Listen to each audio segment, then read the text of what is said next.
মুসা নবী আল্লাহকে ডাক দেয়, মাবুদ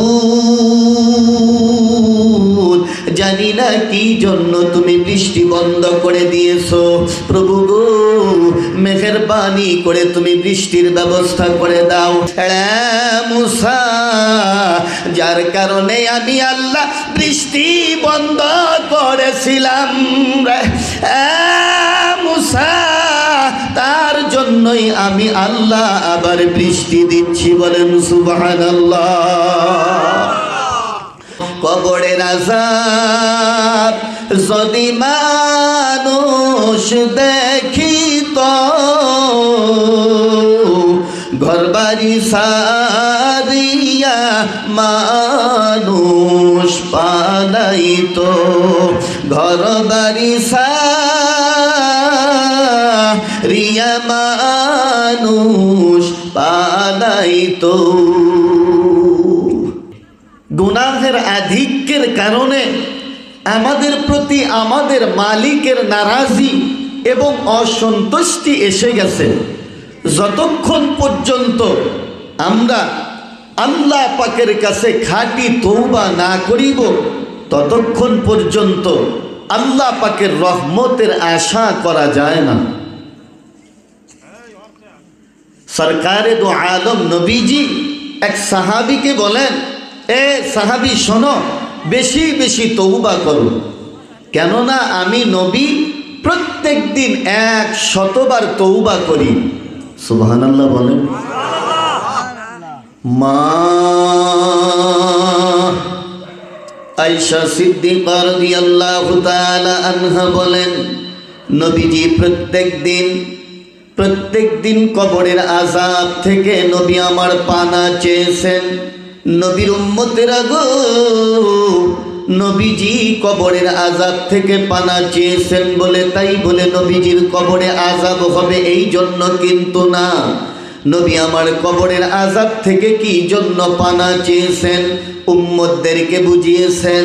উম্মতেরা রে, কবরের আযাব বড় ভয়াবহ বস্তু, ওই কবরের আযাব থেকে আমি নবী নিজেই পানা চেয়ে নিলাম। এই আমার উম্মতেরা, তোমরাও কবরের আযাব থেকে পানা চেয়ে নিও।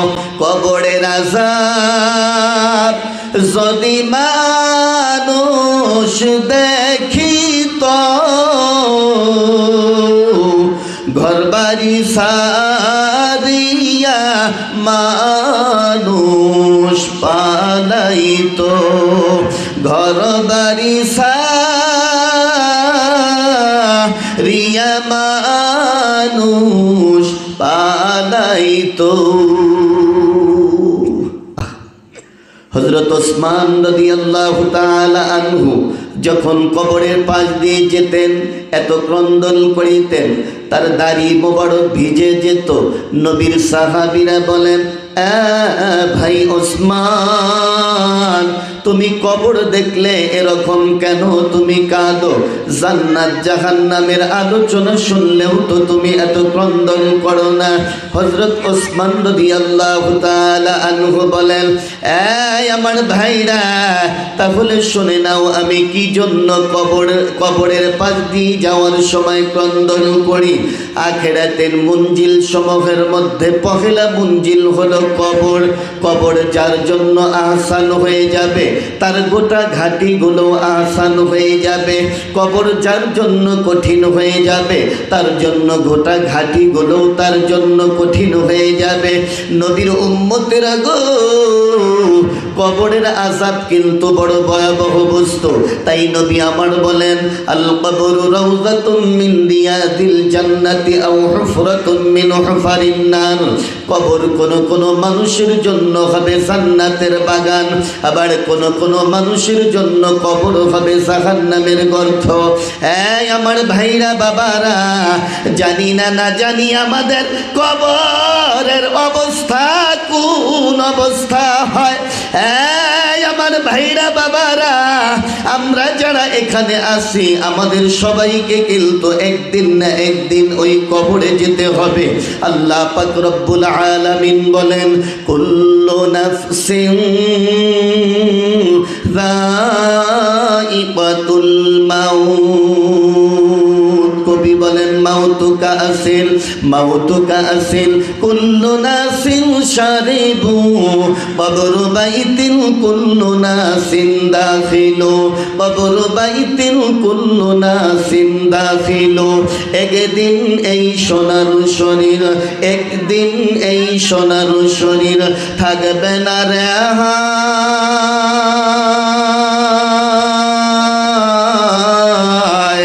মাটির শরীর মাটির সাথে মিশবে রে ধুলায়। কিসের বাড়ি কিসের ঘর কিসের জমিদারি সঙ্গে তোমার কেউ যাবে না সঙ্গে তোমার কেউ যাবে না কেবল একাই তুমি। কি বাবা আমাদের সঙ্গে কি কেউ যাবে? কেউ যাবে না, শুধু আমাদের নেক আমল যাবে। আমার ভাইরা ওদিকে আলোচনা না, যা হোক যে কথা বলতেছিলাম, নবীজি প্রত্যেক দিন কবরের আযাব থেকে পানা চেয়েছেন। নবীর উম্মতেরা গো, এরপরে আমার নবী প্রত্যেক দিন তওবা করেছেন, 100 বার তওবা করেছেন।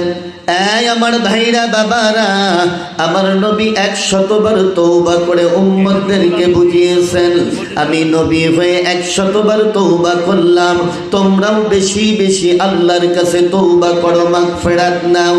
আমরা গুনাহ করি কিন্তু আল্লাহর কাছ থেকে আমরা মাগফিরাত নেই না, আল্লাহর কাছ থেকে ক্ষমা নেই না। এই আমার ভাইরা বাবারা, একটি কথা ভালো করে মনে রাখবেন, গুনাহ এটা হলো নাপাক জিনিস। যতক্ষণ পর্যন্ত আমার আপনার শরীরের ভিতরে এই নাপাক জিনিস থাকবে, ততক্ষণ পর্যন্ত আল্লাহ আমাদেরকে কিন্তু জান্নাত দেবে না। এই জন্যে গুনাহ ক্ষমা করেই আমাদেরকে কবরে যেতে হবে, আল্লাহর কাছে গুনাহ মাপ চেয়ে গুনাহ ক্ষমা করে আল্লাহর কাছে যেতে হবে। নবীর উম্মতেরা গো, হযরত মুসা কালিমুল্লাহর জামানা দেখা যায়, এই মুসা কালিমুল্লাহর জামানায় দেখা যায় এক সময় বৃষ্টি বন্ধ হয়ে যায়, বৃষ্টি হচ্ছে না। যখন বৃষ্টি বন্ধ হয়ে যায় ওই সময় দেখা যায় ফসল আদি উৎপন্ন হয় না, মানুষের কষ্ট হয়, পশু পাখির কষ্ট হয়, সকল প্রাণীরই কষ্ট হচ্ছে। এমন সময় হযরত মুসা কালিমুল্লাহর জামানার সেই বনি ইসরাইলের লোকেরা মুসা নবীর কাছে গিয়ে বলেন, হুজুর বৃষ্টি হচ্ছে না, একটু আল্লাহর কাছে দোয়া করেন। নবীর উম্মতেরা গো, মুসা নবী এবার লক্ষাধিক মানুষ নিয়ে, এই আমার ভাইরা বাবারা, ময়দানের ভিতরে এবার চলে যায়। আমার ভাইরা বাবারা, মুসা নবী আল্লাহকে ডাক দেয়, মাবুদ জানি না কি জন্য তুমি বৃষ্টি বন্ধ করে দিয়েছো, প্রভু গো মেহেরবানি করে তুমি বৃষ্টির ব্যবস্থা করে দাও। আমার আল্লাহ মুসা নবীকে জানিয়ে দিলেন, হ্যাঁ মুসা, ওই তোমার ওই জনসমুদ্রের ভিতরে একজন ব্যক্তি আছে, যেই ব্যক্তির কারণে আমি আল্লাহ বৃষ্টি বন্ধ করে দিয়েছি। হ্যাঁ মুসা, ওই ব্যক্তি জিনা ব্যভিচার করেছে, যার কারণে আমি আল্লাহ তার উপর অসন্তুষ্ট হয়ে, তার উপর নারাজ হয়ে আমি আল্লাহ বৃষ্টি বন্ধ করে দিয়েছি। আমার ভাইরা, আল্লাহ পাক মুসা নবীকে জানিয়ে দিলেন, হ্যাঁ মুসা, আমার ওই বান্দাকে ওই মজমা থেকে বেরিয়ে যেতে বলো, বের হয়ে যেতে বলো, তাহলে বৃষ্টি হবে। আল্লাহ পাকের পয়গম্বর হযরত মুসা কালিমুল্লাহ এবার বলেন, হ্যাঁ আল্লাহ পাকের বান্দা, কে আল্লাহ পাকের নাফরমানি করেছো, জিনা ব্যভিচার করেছো, যার কারণে আল্লাহ বেজার হয়ে বৃষ্টি বন্ধ করে দিয়েছে। আল্লাহর বান্দা গো, যাও, তোমার কারণে বৃষ্টি বন্ধ হয়েছে, এখান থেকে বেরিয়ে যাও। আল্লাহ পাকের বান্দা যখন এই কথা শুনলেন যে জিনা ব্যভিচার করেছে, তিনি এবার চিন্তা করলেন, আমার কারণে বৃষ্টি বন্ধ হয়ে গেছে। আমার ভাইরা, আল্লাহ পাকের বান্দা এবার চিন্তা করে, এই মুহূর্তে যদি আমি এখান থেকে বের হয়ে চলে যাই, তাহলে সকল মানুষেরাই দেখবে আমি আল্লাহ পাকের নাফরমান বান্দা। এবার আল্লাহ পাকের বান্দা ওই জনসমুদ্রের ভিতরে থেকেই আল্লাহকে ডাক দেয়, মাবুদ আমি গোপনে গোপনে গুনাহ করেছি, মাবুদ আমার জীবনের সমস্ত গুনাহগুলো তুমি ক্ষমা করে দাও। মাবুদ তুমি এই জনসমুদ্রের ভিতরে মানুষের সামনে আল্লাহ তুমি আমার গুনাহগুলো প্রকাশ করিও না। আমি তওবা করলাম, খাঁটি তওবা করলাম, আমার গুনাহগুলো তুমি ক্ষমা করে দাও। নবীর উম্মতেরা গো, আল্লাহ পাকের বান্দা চোখের পানি ছেড়ে দিয়ে কান্না করিতেছে, এমন ভাবে চোখের পানি ছেড়ে দিচ্ছেন যেন মানুষেরা বুঝতে না পারে আল্লাহ পাকের বান্দা এবার খাঁটি তওবা করেছেন।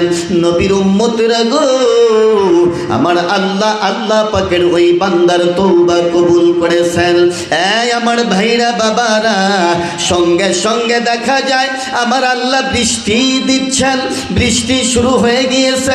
মুসা নবী ডাক দেয়, মাবুদ তুমি নিজেই তো বললে এমন একজন ব্যক্তি এই মজমার ভিতরে আছে যার কারণে তুমি বৃষ্টি বন্ধ করে দিয়েছো, ওই ব্যক্তিকে এখান থেকে বের হয়ে চলে যেতে বলেছিলে। প্রভু গো, ওই এখান থেকে তো কেউ বের হয়ে চলে গেল না, এরপরেও তুমি বৃষ্টি দিলে। আমার আল্লাহ মুসা নবীকে জানিয়ে দিলেন, মুসা যার কারণে আমি আল্লাহ বৃষ্টি বন্ধ করেছিলাম রে মুসা, তার জন্যই আমি আল্লাহ আবার বৃষ্টি দিচ্ছি। বলেন সুবহানাল্লাহ। আমার ওই বান্দা খাঁটি তওবা করেছে, আমি আমার ওই বান্দার তওবা কবুল করেছি। মুসা রে, যার কারণে আমি আল্লাহ বৃষ্টি দিয়েছি।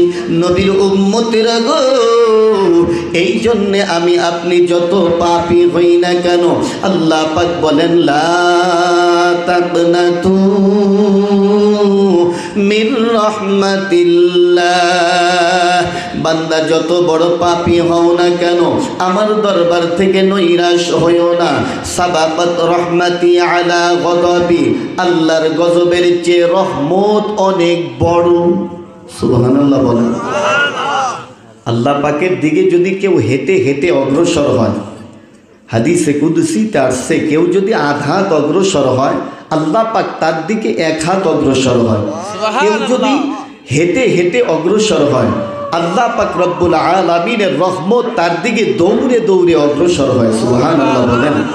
এই জন্যে ভাই, যদি গভীর রজনীতে আল্লাহর কাছে যদি দুহাত উঠিয়ে কান্নাকাটি করতে পারি, আল্লাহ আমার জীবনের গুনাহগুলো ক্ষমা করে দাও, আল্লাহ পাক আমাদের গুনাহ ক্ষমা করে দেবেন। আল্লাহ পাক যেন আমাদের সব ভাইয়ের গুনাহ, সবার গুনাহ যেন আল্লাহ পাক ক্ষমা করে দেন। সবাই বলি আমিন।